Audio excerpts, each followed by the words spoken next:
Monique. Good evening. Hello, Paul. How are you? Did you like the new intro?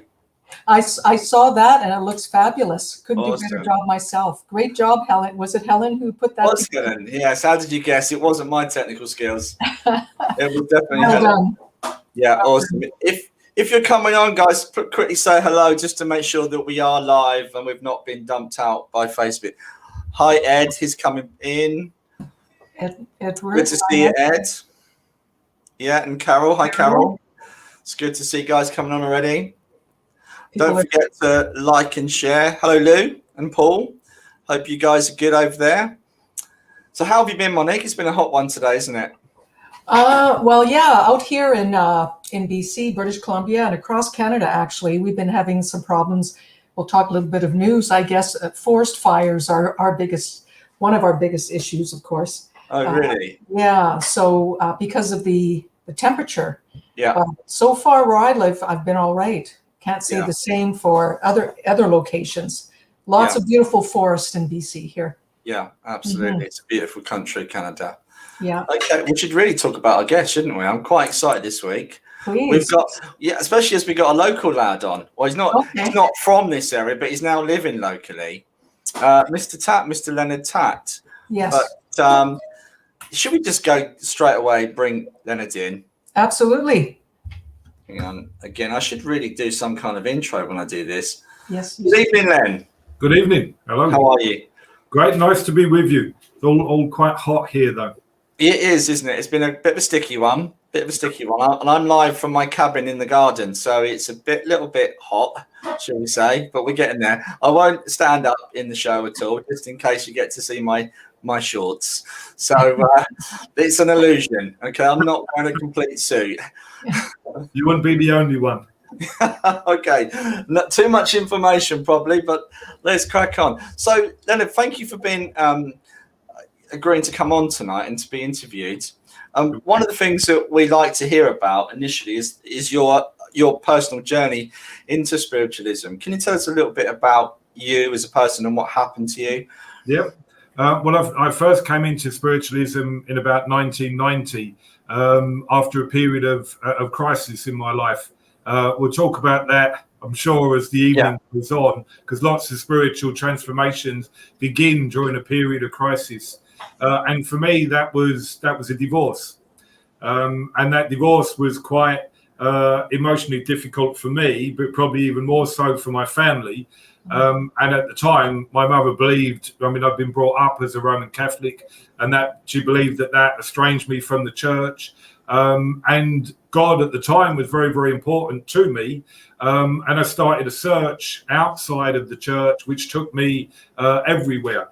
And then I met somebody who introduced me to spiritualism. But I became hooked when I first went to the Arthur Finlay College in 1991. And thankfully, the first week that I went on was run by an old medium called Albert Best. Okay.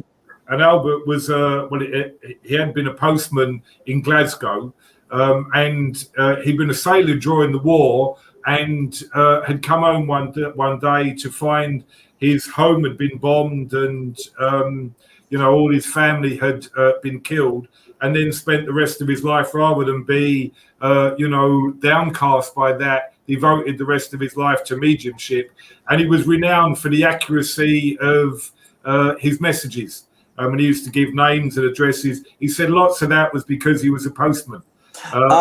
Interesting. That's not happened to me, sadly. I've not got ability. But Albert Best's mediumship was just phenomenal. And basically, my journey went from there. I became hooked, and that started me off. Yeah, brilliant. But did you have experiences though as a child or anything like that? Like some mediums you hear, they have these experiences as a child as well. Did you have anything like that? Lots of those experiences get very much pushed out in a Roman Catholic family. I remember having an out-of-body experience, but they would have been few and far between.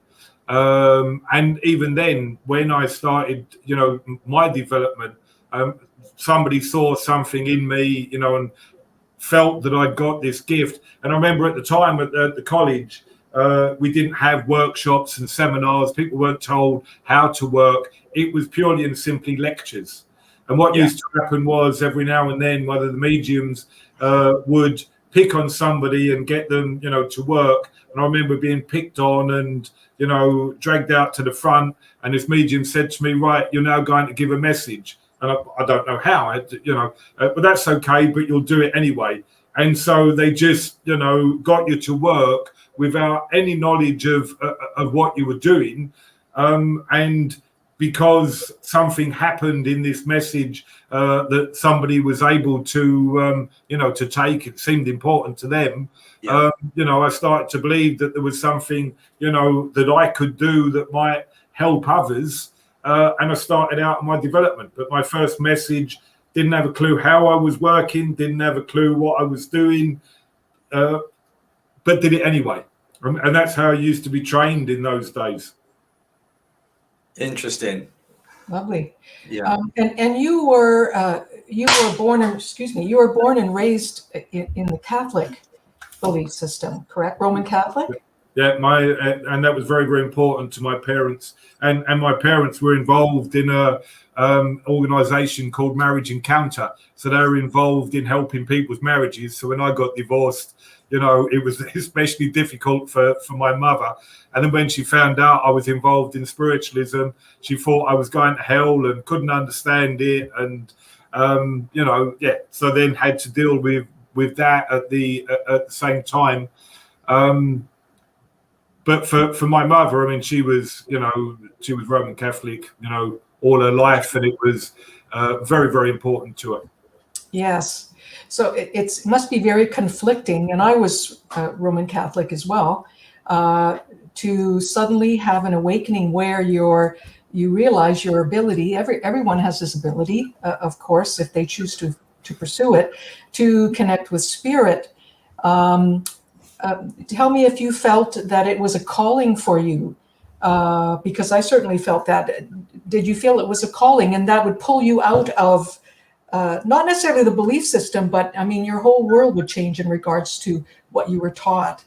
Yep. Well, I mean, that call, as I said, that time of crisis often shakes you out of a belief system. And there would be a call which often comes from the spirit world. So I was aware of these influences from the spirit world who, were calling me. And later on, I found if you actually read scripture, there are lots and lots of calls in the Bible.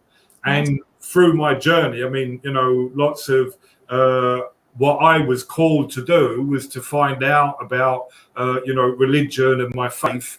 And I've since found out that I believe there's absolutely nothing in spiritualism that is opposed to Christianity. The problem that we have is that lots of people become closed-minded and become very opinionated and shut out something which actually was probably the way that their religion started in the first place, but they don't want to know that or acknowledge that or believe that they might need to seek more answers and more assistance and more, contact with this other realm.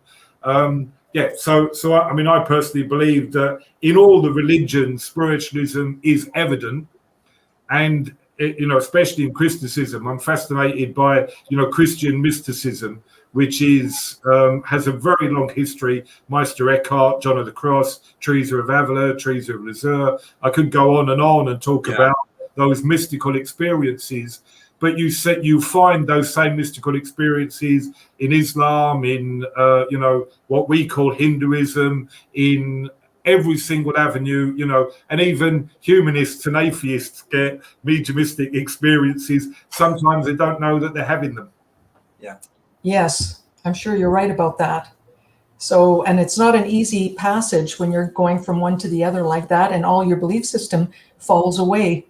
Well, that's why we have to have that period of crisis, which if you look at Joseph Campbell's work, the hero's journey, we're being shook up, if you like, to challenge those closed ways of thinking and actually meet people where they are And of course, our spiritual journey is to journey with people, which is basically what spiritualism is, to show us that even the dead journey with us, that they accompany us every step of, of the way.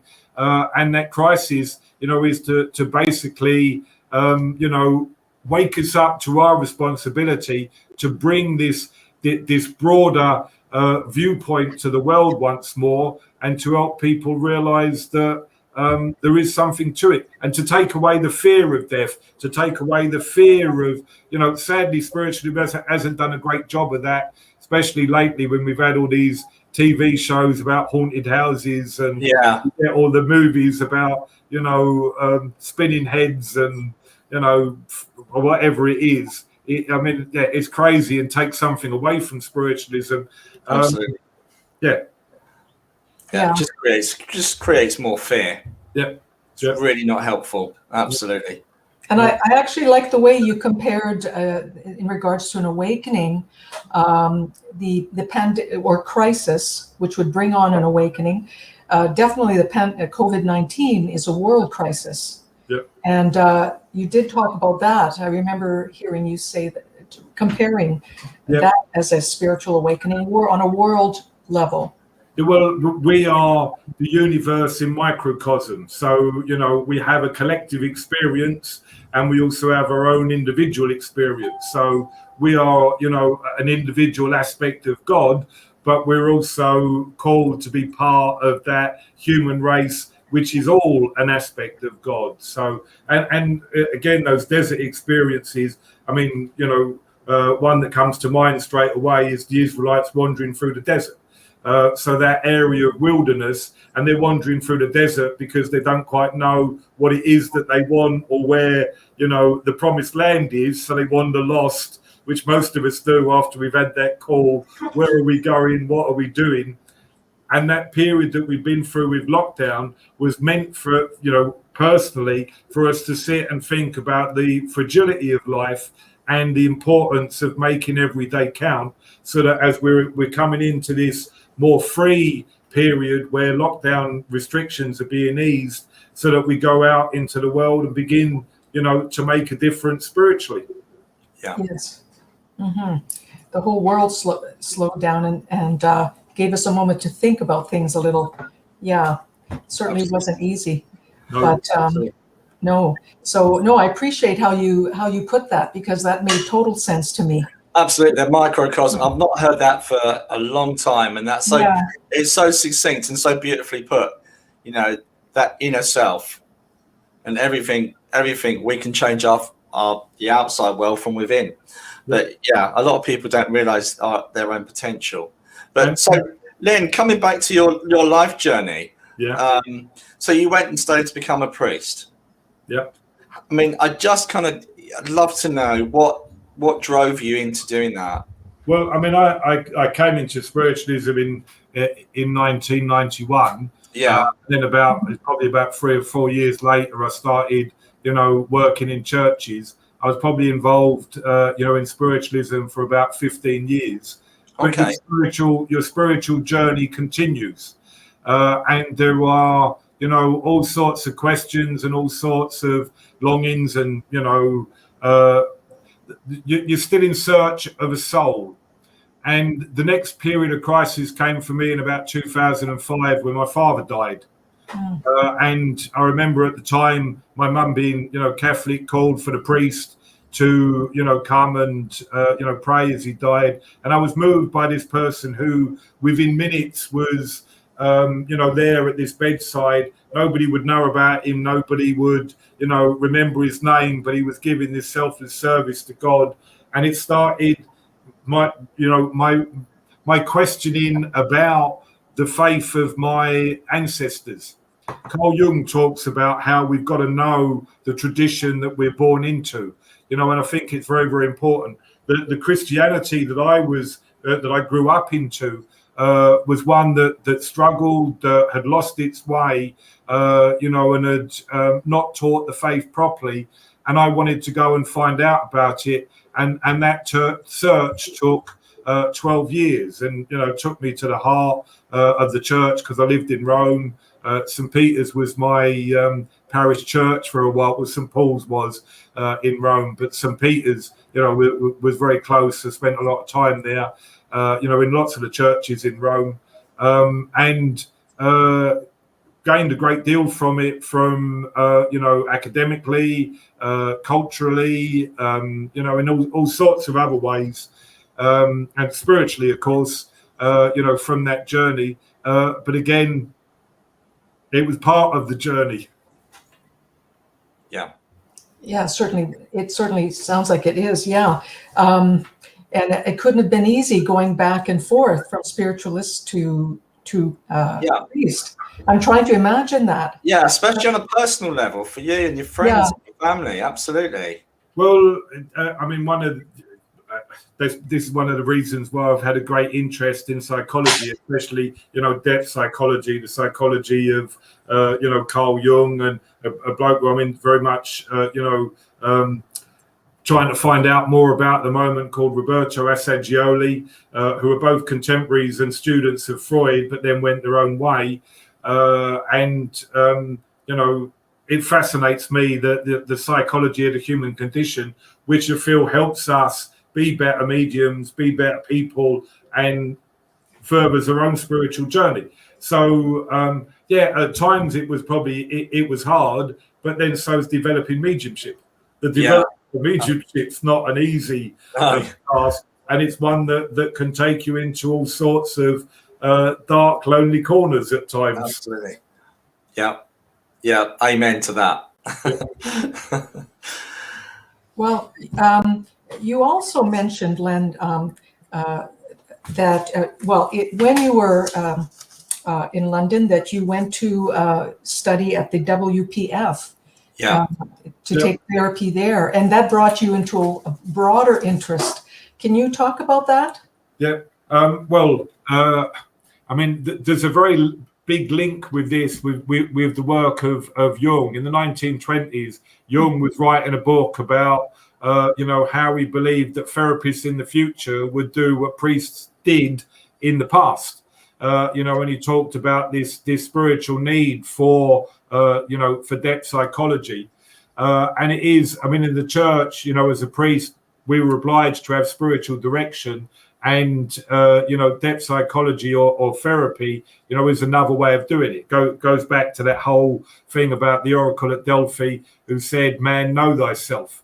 And you can only know yourself if you're ready to explore, the darkest corners. And what we found spiritually is that those who are willing to plunge the darkest corners of their souls are those who can rise, to the heights. So, you've got to be able to go within and explore all of these places, to be able to grow spiritually. So at WPF, I've been there at therapy in therapy for quite some time. And then I've taken a foundation, course, done a foundation certificate with them. But at the moment, I'm enrolled on the course to start in October with the Institute of Psychosynthesis, which was started by, this guy, Roberto Assagioli, who, as I said, was contemporary of Freud's and Jung's. Like Jung, Assagioli investigated mediumship. And very much, in the 20s and 30s in Italy, where mediumship was actually very, very strong. I think of mediums like Palladino, and, actually it was very extensive, his study. And the difference with psychosynthesis, most of the talking cures look at pathology. So they'll be looking at why something happened and where it started. Psychosynthesis and Assagioli's work with that time of crisis is looking at what is trying to emerge. So, what we know in psychology now is that time of crisis is either breakdown or breakthrough. And that links us back then, of course, to Christianity and that symbol of the cross, because the cross basically is that symbol of, what we've just been through with the pandemic with COVID, when we have these periods of crisis, we have that position where we've got to either break through or it will break down. And of course, nothing is certain at that time of crisis. And what that is, for Assagioli, it was the energy of self. For Jung called it the I and the individuation process. Assagioli says that this energy of self is that part of us that's linked to God and linked to the divine, and it's its energy trying to exert its influence in our lives and trying to express that influence not just for ourselves but for other people. So hopefully, when I start that course in October, that will give me a better understanding, so that psychosynthesis is journeying with people to help it be breakthrough and not break down. And that, of course, is the whole purpose of religions, of spiritual communities, so that we create a support network to accompany people at this period of crisis in their lives, so that we can see what it is that God's trying to bring into the world through them. And of course, that's what mediumship is. It's something that the energy of God and the spirit world is coming into the world and trying to change and make a difference to our attitudes, to our perceptions, to our understandings, and then thereby to the way that we live. Yeah. Being open to the crisis that's happening, and therefore being able to see what it's trying to show you. Yeah. And that openness begins with that admission, because of course it was Jung who started wonderful organizations like the AA, Alcoholics Anonymous, and the first tenet of that organization is people stand up and they admit where they are, which then takes away the power of whatever it is that's gripped them. And then of course they surrender to a higher power. The problem that we often have is that we carry our perception of what that higher power is. In Christianity, of course, it's that image of the old man with a beard who's dispensing justice, who wants you to live a certain way, and if you don't, he'll condemn you. And we have to grow spiritually to actually move past that and to, actually understand who God is and how we live in relation to him. Yes. Like the Catholic Church often, I've often heard say in church, you must have a personal relationship with God. And I was always baffled by that. How does one have a personal relationship? Well, now I know. Well, and also, I mean, if you think about mediumship, the first spirit that you have to contact is your own. And so if you're having that contact with your own spirit, again, Assagioli's self or Jung's I, then that is that contact to God or through your own spirit.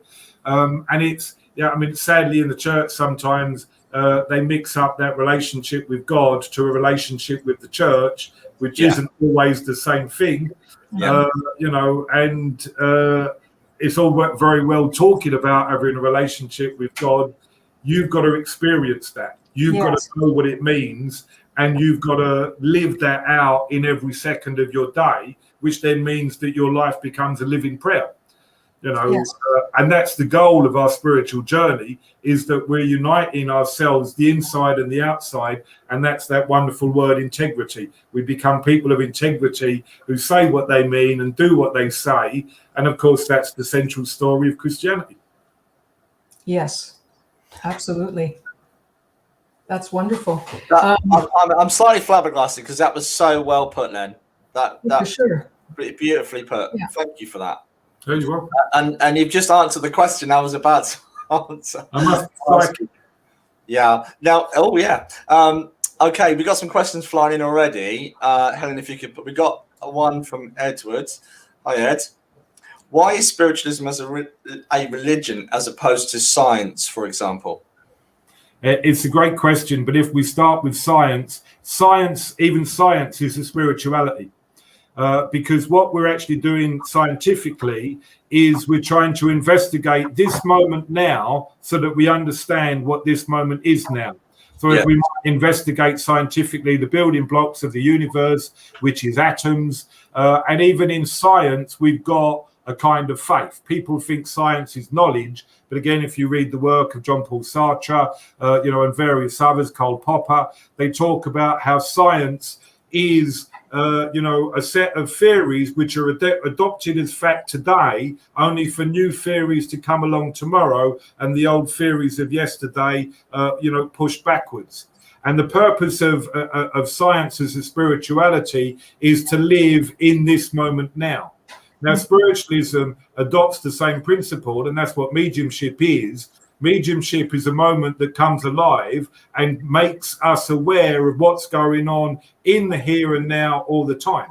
The spirit world don't come off down a tunnel, to visit us. They're here now. They occupy the same space. So what we're doing is we're opening ourselves up to a greater reality.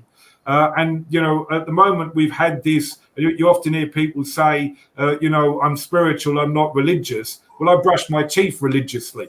Anything that we do regularly is a religious practice. And the reason that we have to, see spiritualism as a religion is because we can't play with it. We can't play about with our spirituality. We have to adopt it fully and completely. The thing with God is he doesn't want a little bit of us. He wants all of us. And the more that you work with your spirituality, the more that you give to it. And the more you give to it, the more you work with it. And that's the never-ending journey of eternal progress. So spiritualism is a religion because you have to live it completely and utterly, because if you don't, you're actually, standing on one leg. Okay. Brilliant. Okay, we've got a question from Carol Phillips. Do you think that COVID has been sent to man to try to get them to be more spiritual and realize what they are doing to the world and each other? I don't think enough are listening. If we go back to my previous answer about science and about, about being in this moment now, I don't for 1 second believe that COVID was sent by a God to try and get us to listen, because that would make God a little bit nasty and vindictive. But because of the consequences of us in the past not listening, because we're involved in a process of cause and effect, that the cause of COVID was, a long time ago, and it's affected us now. And what we're, tasked with doing spiritually to live in this moment now is to look at those causes so that we sow different seeds now to make a better tomorrow.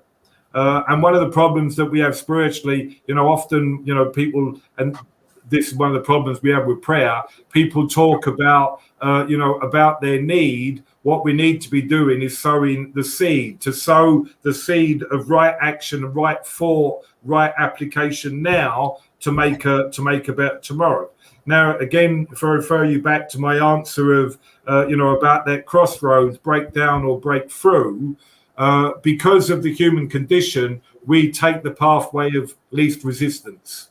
So we often don't want to listen, because then we have to wake up. It's much easier to be, in a world where we're unaware, because if we're unaware, we're not responsible. And that word responsible comes, of course, from two words: our response and how we respond to that, which is going on today, so that we change our world to make a better tomorrow. And that's our responsibility. And that's been the biggest problem, in the modern age, is that people, their responsibility has been taken away from them, either by governments or by religions or by, if you've got to have a personal responsibility, or personal relationship with God, then it's your responsibility to live that out here and now and take responsibility for your own life, which is why that fifth tenet of, principle of spiritualism is so important,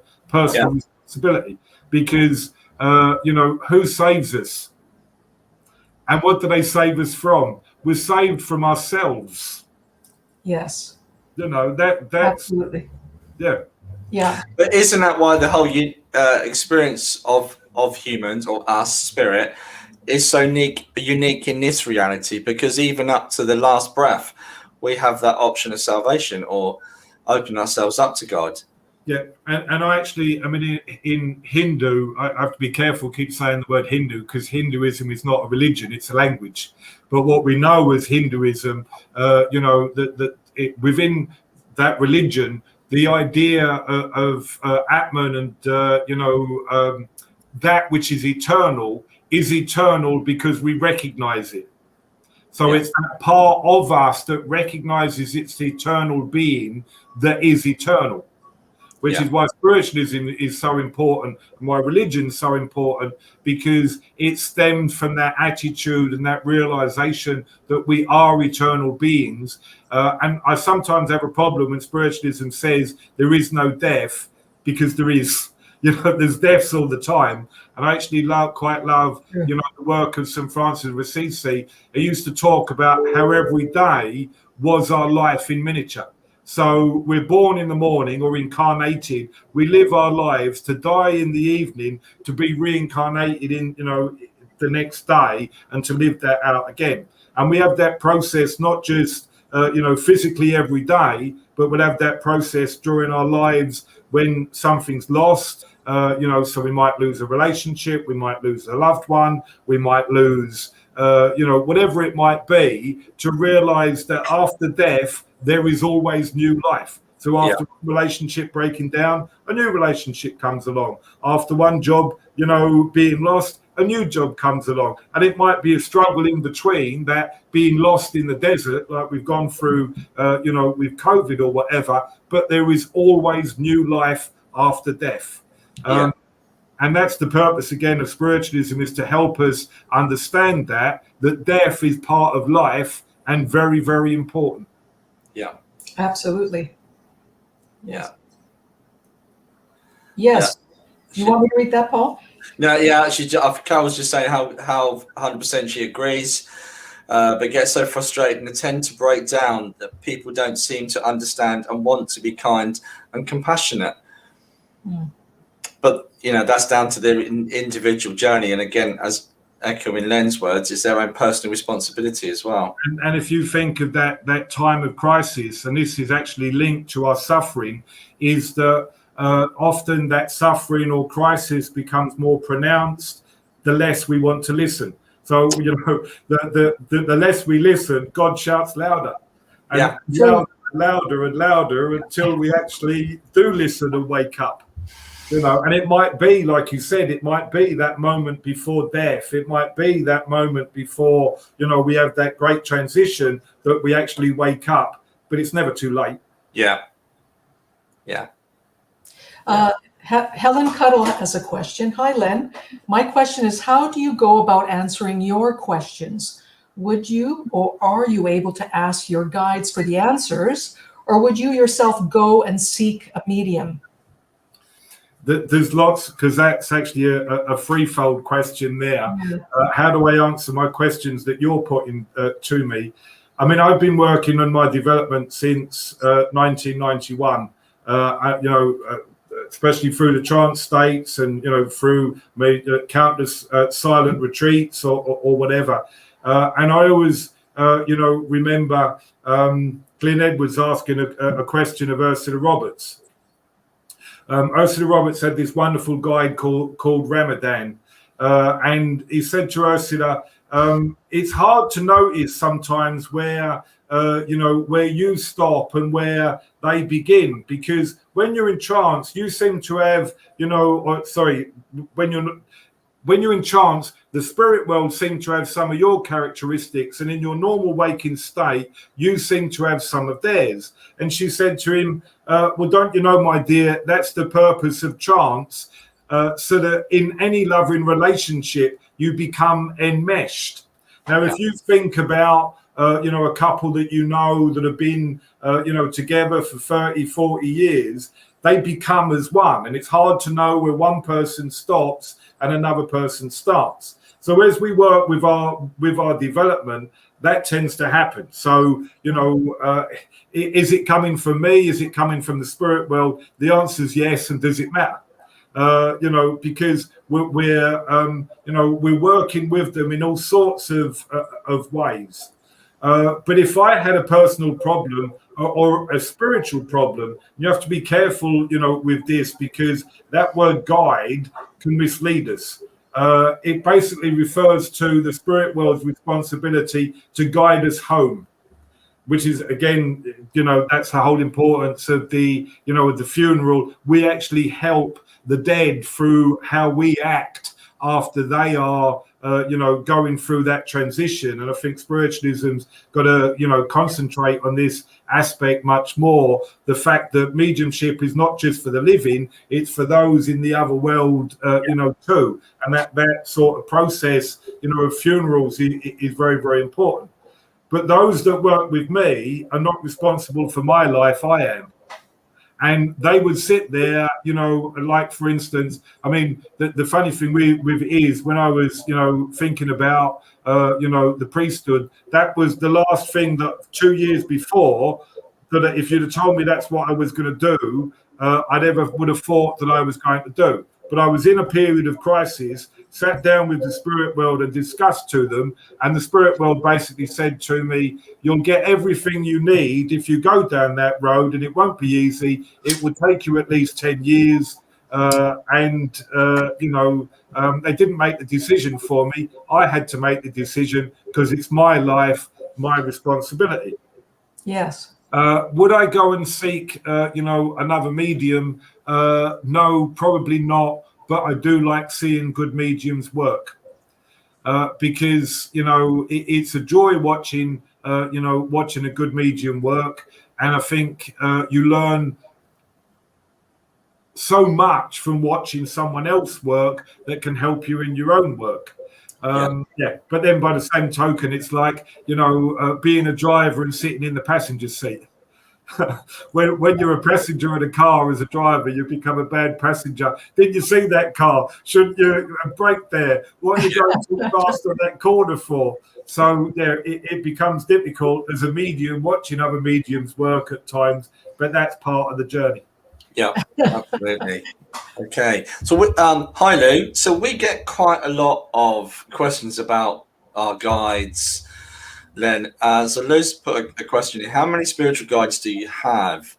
And I think it's also more about how that whole process of guidance works for us. I kind of want to put that on to the end of that question, Lou, if you don't mind.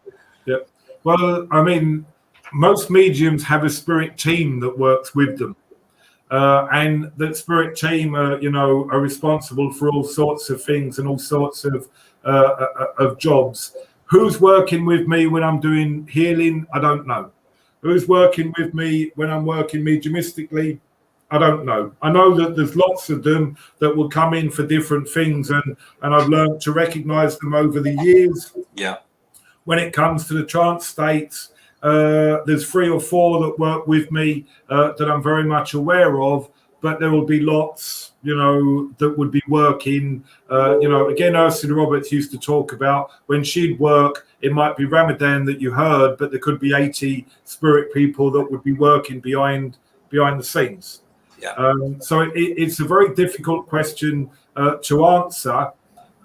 Sometimes you don't need to know, but in the early days, when you're helping a student develop, when there's a problem with a message, you often find that you'll get a spirit guide come in to help with that message, and the more that you develop, the less that tends to happen, but they're still there.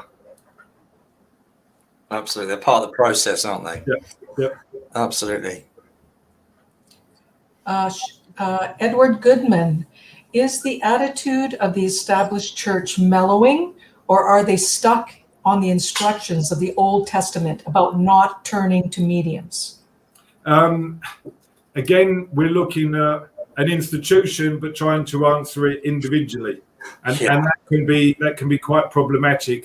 Of course, if you meet anybody, as an individual, you will have a very different conversation to what you would have as the church.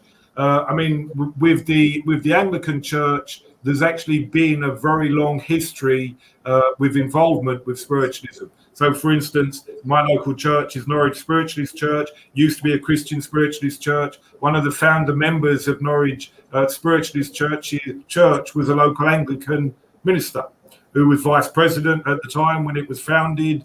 And you'll find throughout the history, of the Anglican Church, there's been this involvement, not so much now, but in the past, there was a great involvement with spiritualism. In the Catholic Church, not so much. I had lots of conversations in Rome with people who thought it was the devil's work, but ended up that they knew more about the devil than they did about God. But that's another story.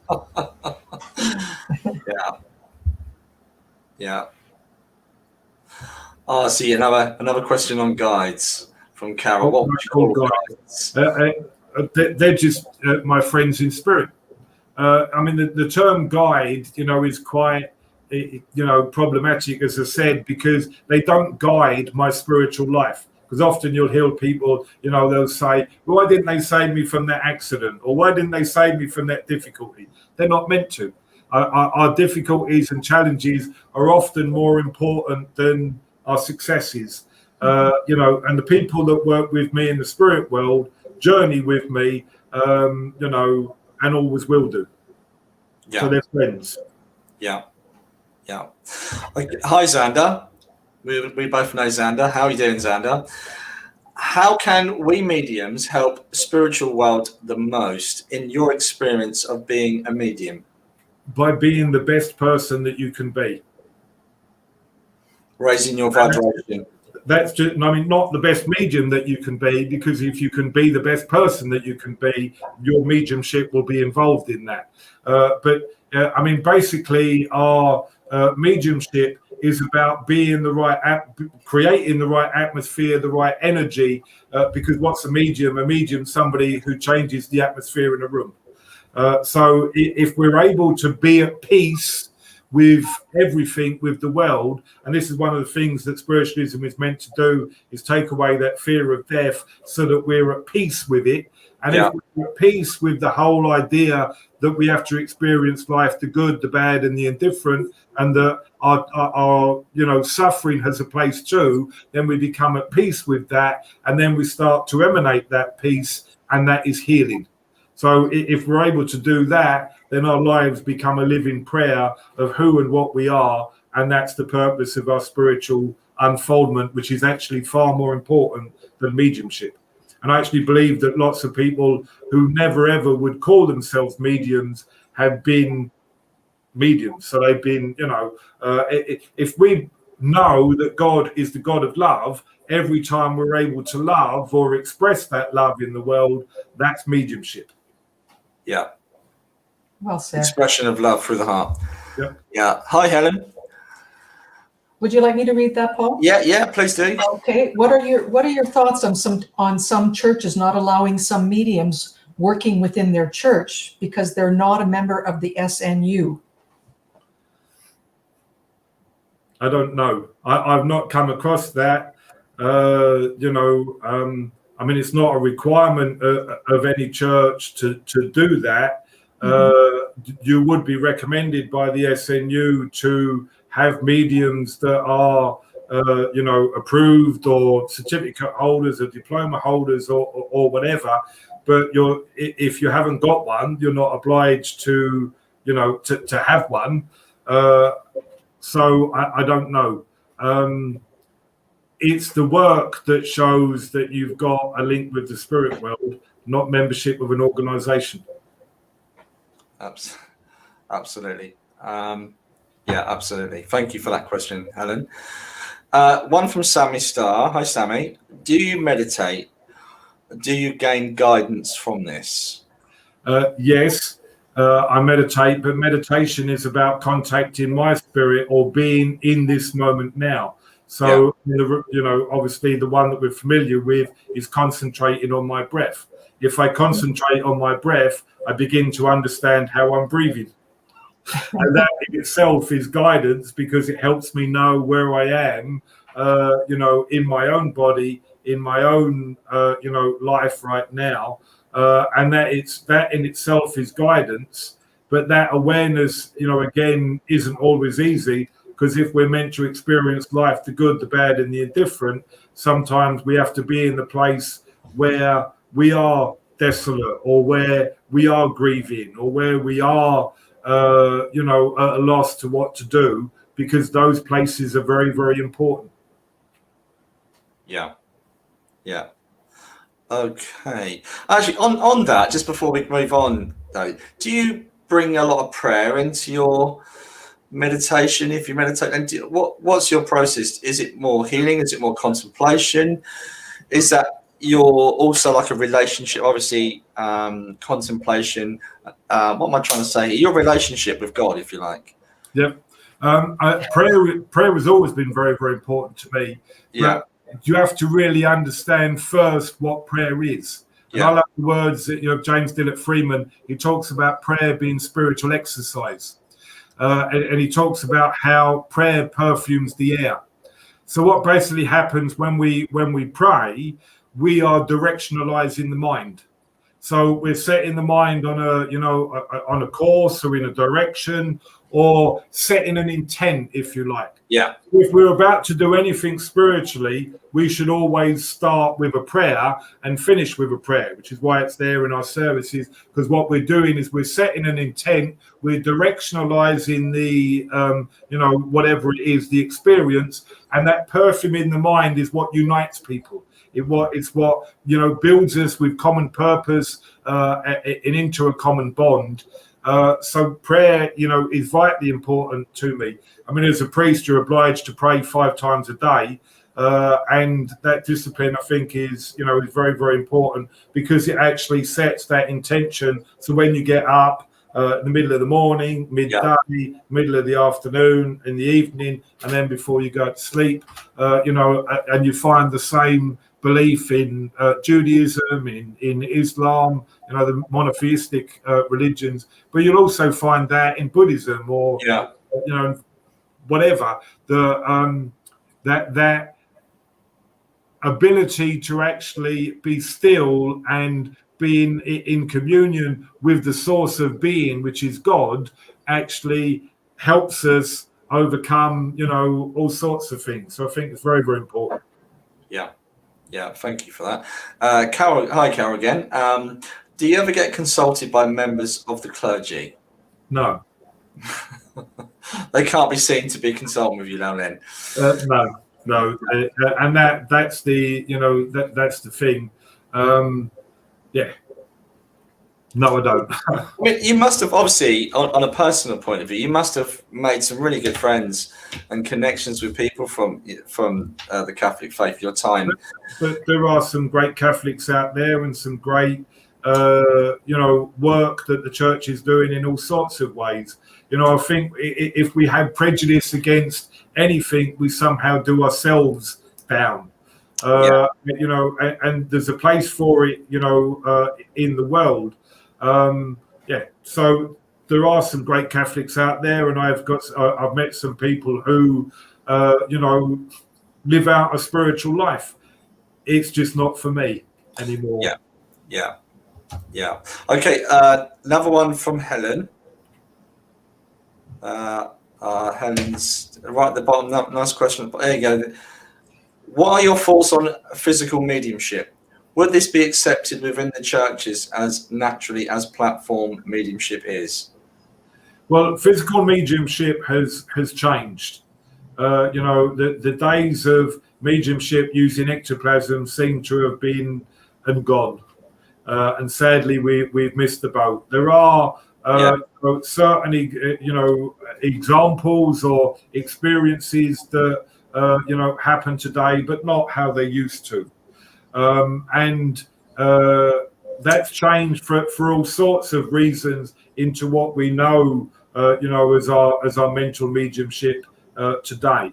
What people forget is that physical mediumship was stopped because spiritualists didn't want it. It wasn't that the spirit world didn't want it, and there's even been times during the history of spiritualism where there's been movements within the church, to get rid of mental mediumship because it's the philosophy that's important. Basically, we influence and condition the spirit world by our, demands, if you like. But then where physical mediumship's concerned, there was also, this great link, believe it or not, with coal mining.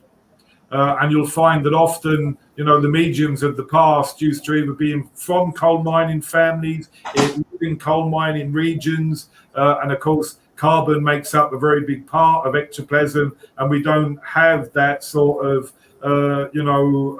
need for coal and all that anymore. And the spirit world would then have to replace it. And mental mediumship in lots of ways is quicker and easier and safer, especially for the medium. Lots of mediums used to be hurt physically. If ectoplasm rushes back into a body, they'll get burns and get all sorts of physical ailment from that, as happened to Helen Duncan. Yeah, I was going to say Helen Duncan. Yeah. So there's been a move away from physical mediumship, and sadly at the moment we're not seeing trance like we used to. To my mind, there's got to be a resurgence of trance, because trance gives a voice to the spirit world. Absolutely. But physical mediumship and trance take a great deal of dedication, commitment, perseverance, and time.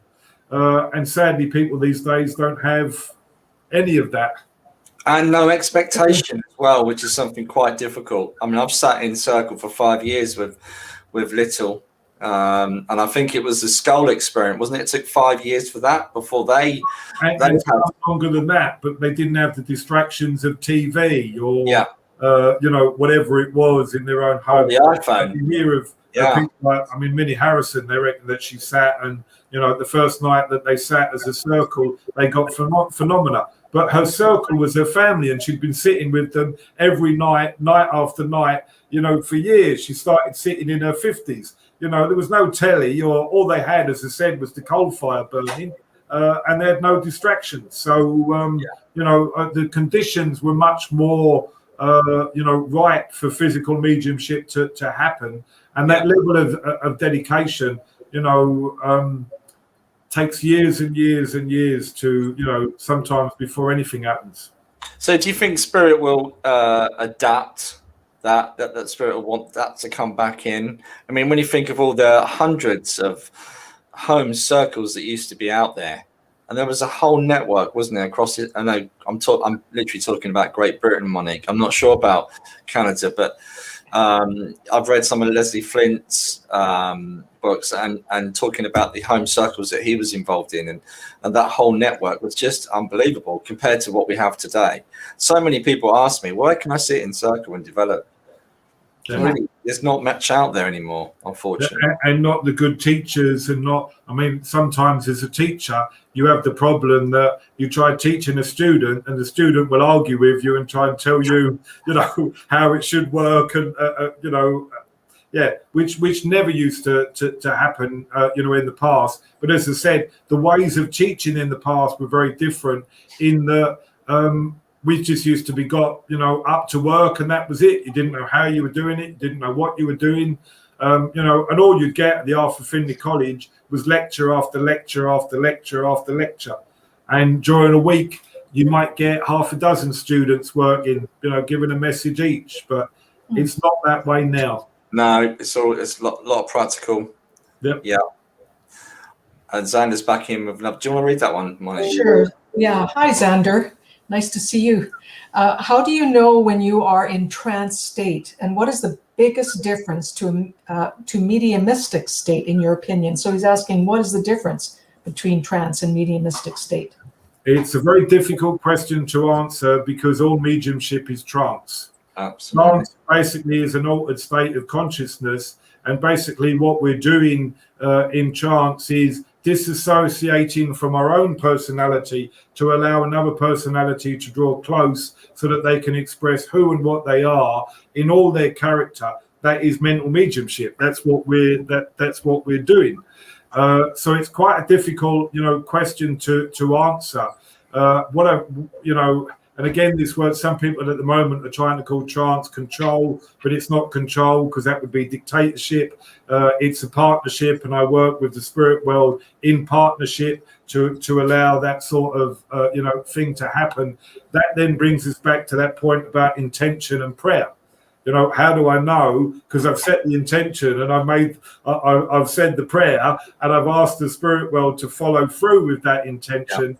And therefore, that's what builds and manifests. And it's the same. We get the same problem for instance, in that now what we're doing or seem to be doing is dictating to the spirit world what we want, rather than actually saying, setting that intention, I want to be of service, and allowing that service to manifest in whatever form, shape, or way that is right for us and our mediumship.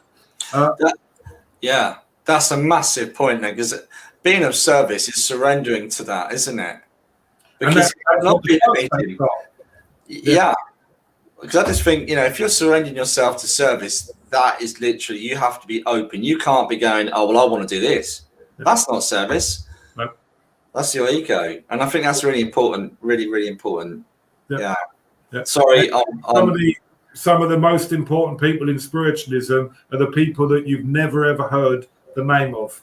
The little old ladies that sit in the front of a church and support absolutely everybody, or the one that makes the tea afterwards, or the one that's sitting there pouring out her energy and her love to everybody that walks through the door. Those are the unsung heroes of spiritualism, all over the world. Yeah, lovely. Yeah, I totally agree. Yeah. I'll read what Carol Phillips says. How far back can a person come through from? For example, the Iron Age. So I'm presuming, how far back can you go in mediumship? How many? There has to be a point of reference. So mediumship, I can only give you a message if I can prove to you who's communicating. Yeah. If I can't prove who's communicating, I can't give you that message, because it might be coming from me or whatever. I've first got to prove to you that I've got that person. So I can only go back, and this is one of the problems we have in our in our current situation, is that people don't know their families going back. So for instance, I had to do a lot of family research, but in the past, people knew their grandparents and great-grandparents. They knew what their, family had done for generation after generation. So if I went to somebody who knew that, there would be a purpose and a point of reference, and the spirit world could do it. The spirit world know what you know, so they would give you, something that you know. But the problem with that is that for it to be mediumship, they've also got to give you something that you don't know. Yeah. So they have to give you a way of finding out that information. And often you'll find that, or go and speak to your Uncle George, or go and, consult the family Bible that's got the genealogy in it, or whatever it might be, or go to a church where your family lived, in Ireland in, the 18th century, or whatever it might be. So the spirit world have got to give you, that proof. Otherwise, it doesn't display an intelligence. Yeah. Another great question from Helen. What's your thoughts on spiritual art? I love it. Lovely. Monique's sitting there. I'm so glad. Yeah, I'm glad you said that then. Yeah, because we have a wonderful spiritual artist with us who I'm looking forward to see work. Yeah, absolutely. And I'm looking forward to working with the two of you as well. Yeah. So I was going to say, we are coming to that point at time, aren't we, to start working? Shall we set the intention and see what happens? Yep. Now, before we start, I used to work with a wonderful spiritual artist called Coral Polge, and you can still get her. There's a couple of documentaries. One she did with Alan Wicker, who sadly hoodwinked her, but that's another story. You can still see them on YouTube. And it's quite remarkable and well worth a watch. Okay. Yes, I will refer to her. I've got so many points that I want to look at after tonight. I'm going to kind of look at a few things you've said, especially what was the new you signed up for, the new course you signed up for? Psychosynthesis. Psychosynthesis, right? Yeah. There's a wonderful old spiritualist called Sir George Trevelyan, who was a contemporary of Gordon Higginson, and around that era, and Sir George Trevelyan, who championed. He was in the House of Lords, but he championed spiritualism right up until the day of his death. But he was very involved with psychosynthesis too. For many years. So also, quickly before we start, are you also a member of the Theosophical Society then? No, but I mean, it's well worth a visit just off of Baker Street. Yeah. And again, the history there, if you look at it, Adam Whitbread, is it Whitehead, something like that. He even talks about the atom long before it's discovered. Madame Blavatsky and Alice Bailey. There's some great history there, but there also is in things like Rudolf Steiner's work, or even Swedenborg's, or everywhere that you look, you'll find places where mediumship, has touched, and things have begun to flourish from it. Yeah, awesome. I could literally. Sorry to say that, I could talk to you all night. I know I do. I say that every week to people, but you're a font of knowledge, and I'd love to interview you again at some point. It's fun. It's been fantastic tonight. I really appreciate you coming on. I'm being in Norfolk now. You're in Norfolk. So does that mean, I'm going to lower the tone just before we start working, does that mean you support Norwich? No, I'm a Charlton Athletic fan. Actually, not bad, Charlton. Not too bad. You can't support another football team. I always used to tell the kids that when you're born, God chooses three things: your family, your religion, and your football team. Nowadays, they can pick the one that they like, and they always pick the one that's winning at the time. So you're a man after my own heart. Okay, brilliant. So, guys, we have got links coming up into your messages. You'll be able to click on that link and come into the studio, but please only come in if you're invited. Don't just come in. So we will start with a connection, and then we will invite you into the studio. Okay, if you believe it's for you, please come in, or just say you believe it's for you. We would much prefer you to come in, because it really does work so much better if we can hear your voice. Okay. Also, please like and share, obviously, and let us know if you would like a message. And all we can do, and then you made an interesting point, really. Every time we do mediumship, it is almost an experiment, isn't it? It is, yeah. So, let's see what comes through. Let's see what happens tonight. It'd be lovely if you're willing to come on and to receive these messages. We are setting the intention now to connect. Do you want to start then, or would you like me to start? Well, you can start, but you should be aware of a lady. Yeah, okay. Let's see if that happens. All right, I'm aware of Monique. She's a lovely lady. Yep. And obviously Helen in the background. Okay. That's no pressure there then, but let me see what bring this lady through. I am actually aware of a lady because she came in earlier, actually. Okay. Okay. Monique, are you going to connect with me at the same time, or do you want to wait till I get the connection? I will. Yep. Okay, lovely. Adam Berry's come on as well, so no pressure. Hello, Adam. How are you? Nice to see you tonight. Okay.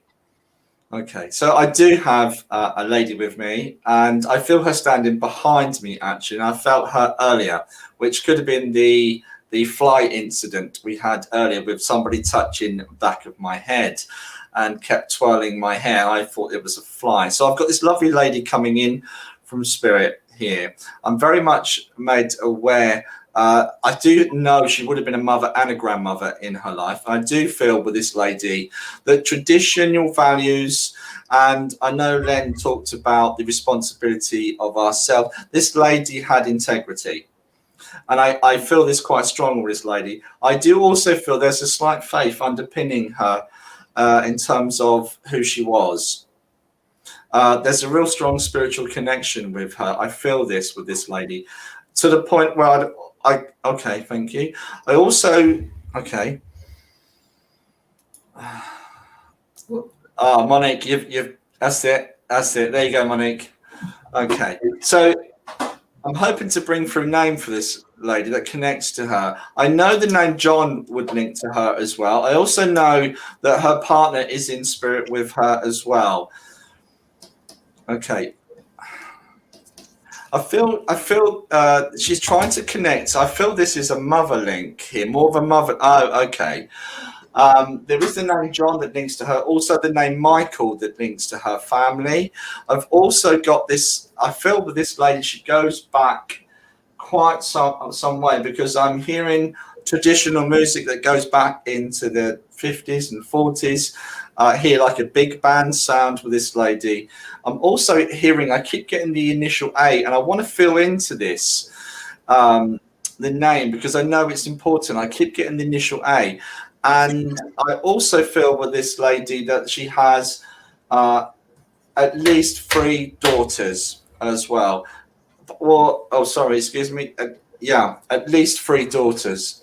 And, okay. And there's I know there's connections with the gentleman, but I feel the gentlemen are more son-in-laws than her own sons. Does anybody understand this information so far?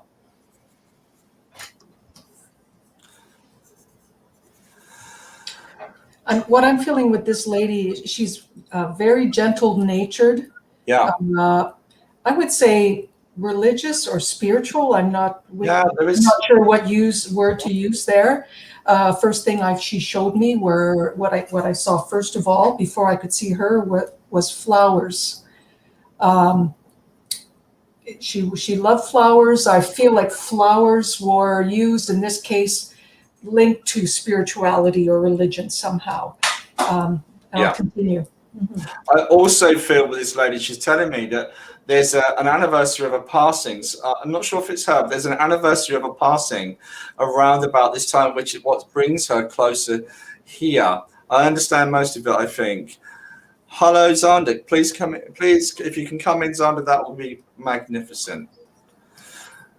I know we've got somebody else in the waiting room, but I'm not sure the devices are connected.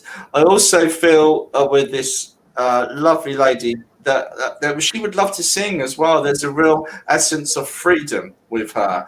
And I feel this is more going back to a memory link, that freedom, her freedom, whether she had to fight for that freedom, but her freedom was important. Her independence was important.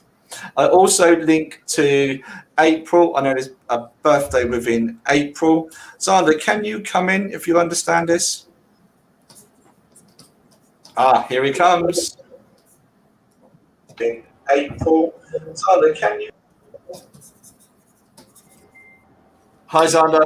Here he comes. Hi, everybody. I Good. think you have my grandmother with you. And Hi, Zander. hi, everybody. Zander, can you turn down your computer? I will put some headphones in because we're getting what they call like a feedback. Good old modern technology. Hi, Laurie. Okay, we're going to, Laurie, please, you're welcome to come in the studio, and we're just going to see if Zander can take this information. Okay, would you understand the birthdays in April? There's birthdays that were significant to her. I'm also getting the number 18 or the 18th. 18 is important to this. Also the 23rd. I've got 2 numbers for April. I'm feeling a European feel with this lady. Something like German or Sweden. I'm from Canada, so it's hard for me to determine what language, but I'm feeling German or Swedish. Does that make sense to you, Zander? Yes? Oh, my word. Yeah, this is really important because the other lady that's also taking this information is one of her relatives. It's April the 18th can take. So we really need to stick to the evidence we've got. Something. Does this make sense to you?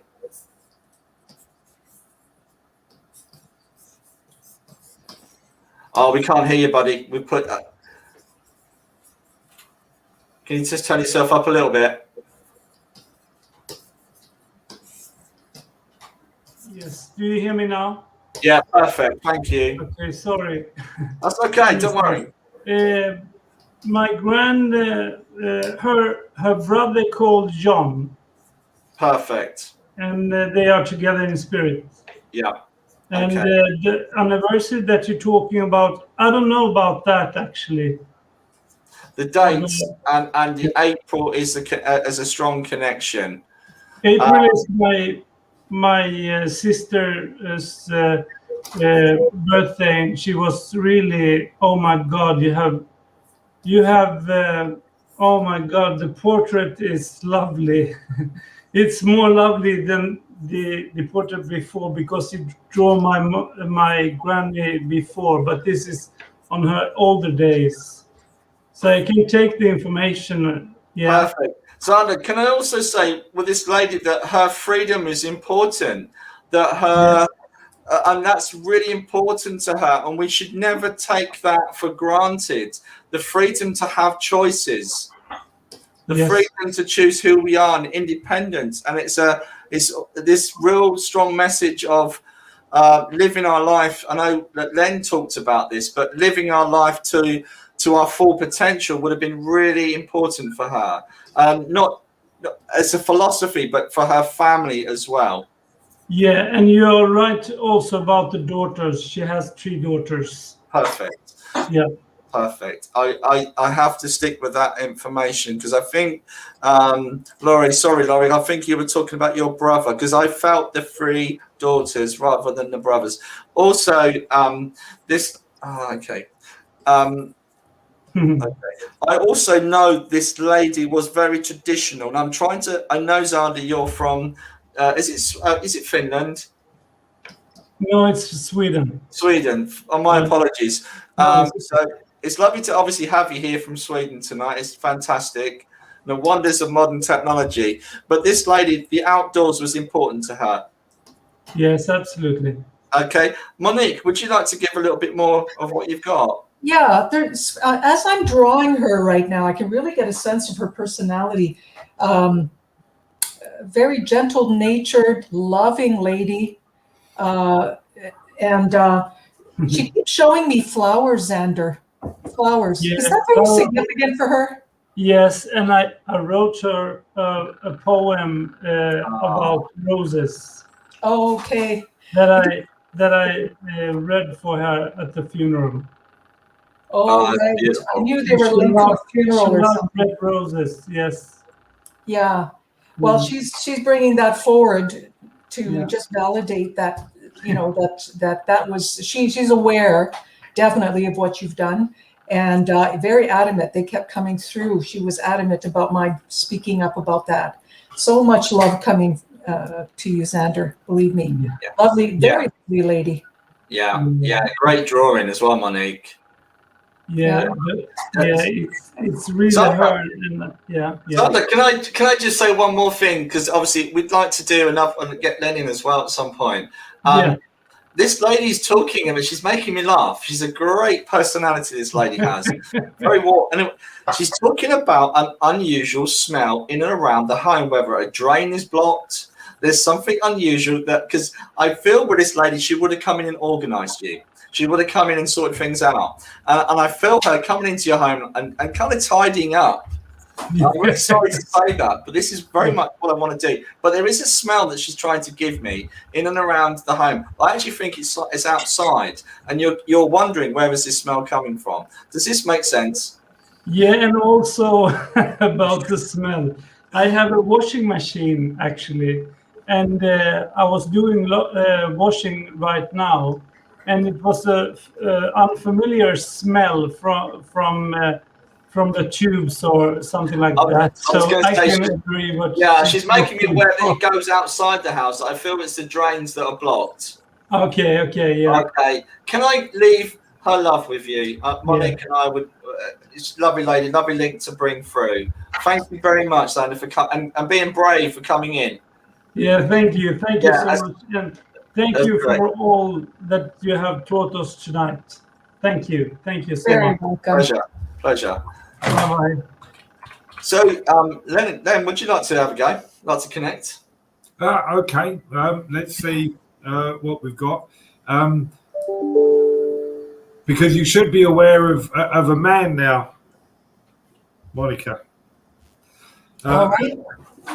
And again, as I'm aware of this man, I know that I've got somebody who lived a long life and at times a very difficult life. I feel like I've got father here, and like the lady we were just looking at, I feel that his features and his face tell a story. So as you look at him and see this, this picture, you'll know exactly what I mean. I feel like he was in his late 70s before he went, to the spirit world, and he would have gone quite suddenly in the end with his heart. But I know that there were, a few illnesses before then. But this guy was a soldier, so everything, he battled right to the end. So he fought all these illnesses off, and then in the end, it was quite sudden. So there even must have been a fall. I know it was his heart, but it's like I hit the ground, and and then I'm gone. Again, I heard the name. I know Paul was given the name of John, but I was aware of the name of of John with this man, and I know that there are pictures of him, in his uniform, not just in his army uniform, but in his uniform when he used to go and remember his comrades in arms. Remembrance services and that sort of thing. I know with him that he's got a sense of humour. But I also know that there are links to Northern Ireland, and I know with him that somewhere in the family there's a link to farming as well. Because I was just looking at sheep and something to do with sheep farming. So somebody should understand all of this. I don't want to give too much more before we identify who we've got. Yeah. Yeah, it's difficult, isn't it? Because you want to bring that person through. As you can see just from the picture, he's got this very expressive face and those eyebrows that sort of, get very big and bushy. Yeah. But again, you can't help but laugh and smile, when this man's around. That his sense of humour, was infectious. Have we got anybody that's taken him yet? He looks really familiar to me. He looks familiar. I don't think he is for me, but he looks really familiar. Did you feel, Len, that the military is linked with this man? Yes. I'm feeling military, and he was in the military, and I feel he's talking. There's something about his breathing. I just picked that up. Something about his breathing that was troublesome, and that was linked in with the war somehow. I don't know. Yeah. I also know that towards the end of his life, he would have walked with a stick as well. But I'm looking at quite an ornate cane here. And somewhere or another, he came into contact, with spiritualism or, with mediumship. I'm not saying that he was a believer, but I know that he knew about it. And as I'm looking at him, I want to put a flat cap on him. I don't feel, obviously, with him, that at times he would have worn a beret, the army, cap, but I know that I've got a flat cap on him too. See, I can take some of this because nobody's coming in to take this, but my grandfather was army and he was connected to an Irish regiment. Do you not understand that link with farming as well, going back? Yeah, because they're kind of Scottish backgrounds, Hamilton and Scottish backgrounds on that side of the family, and it was rural. I don't know. I know he came from a very big family. Okay. But no, so see, this is the other thing. He did have the breathing problems, but I'm not sure about the heart.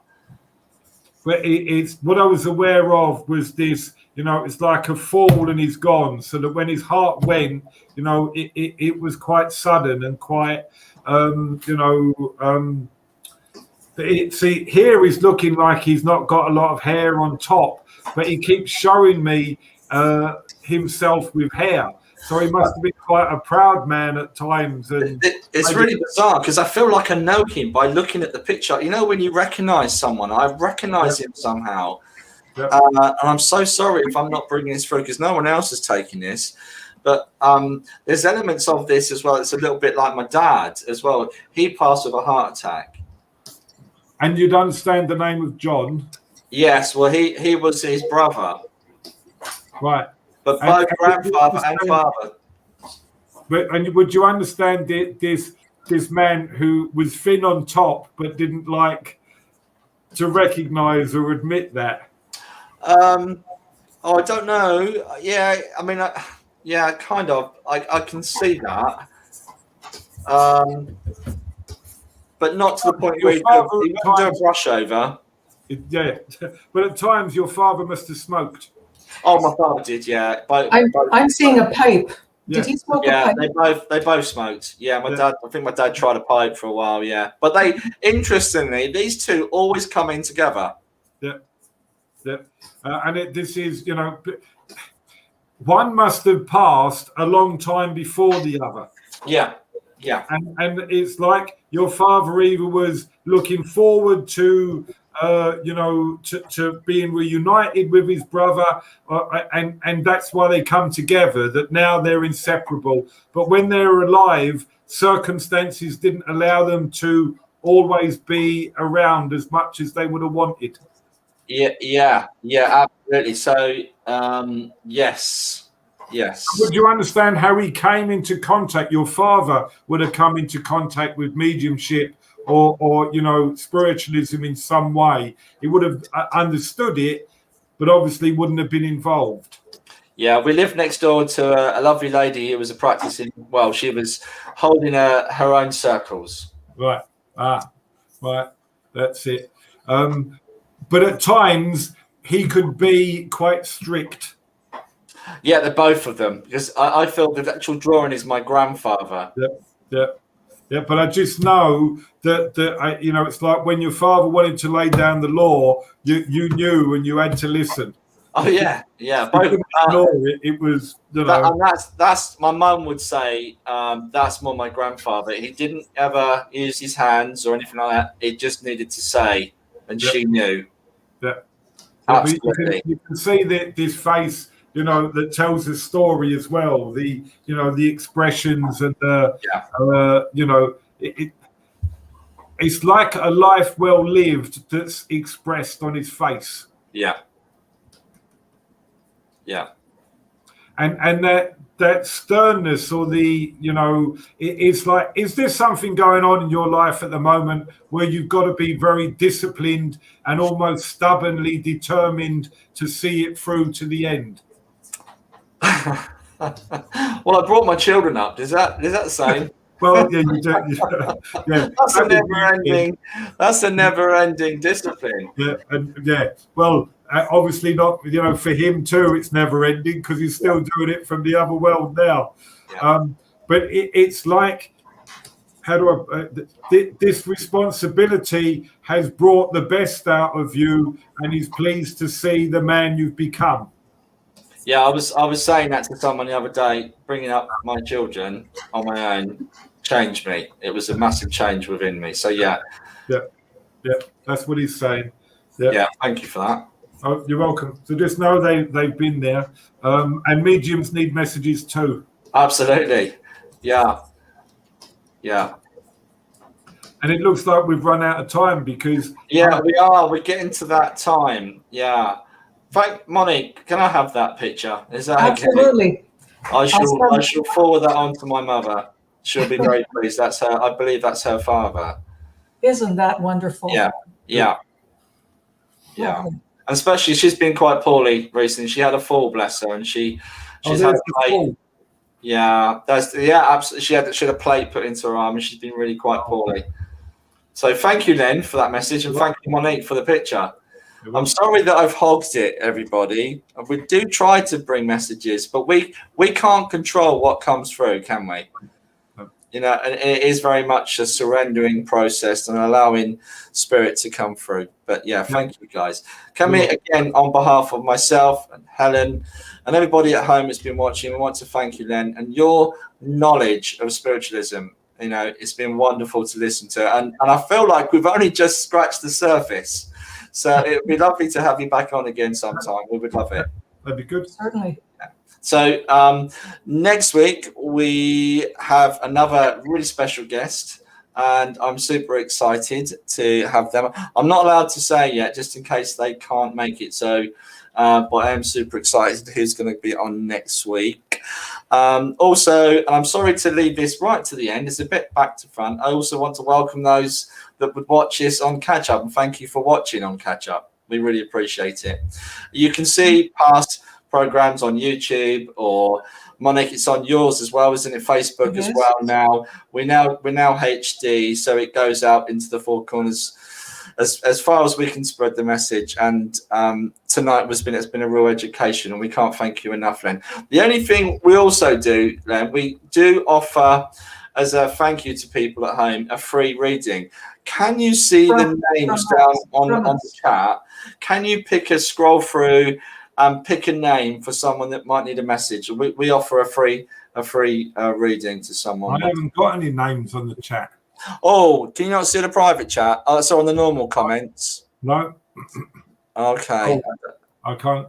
Oh, I see what you mean. Yeah. Right. Yep, I've got them.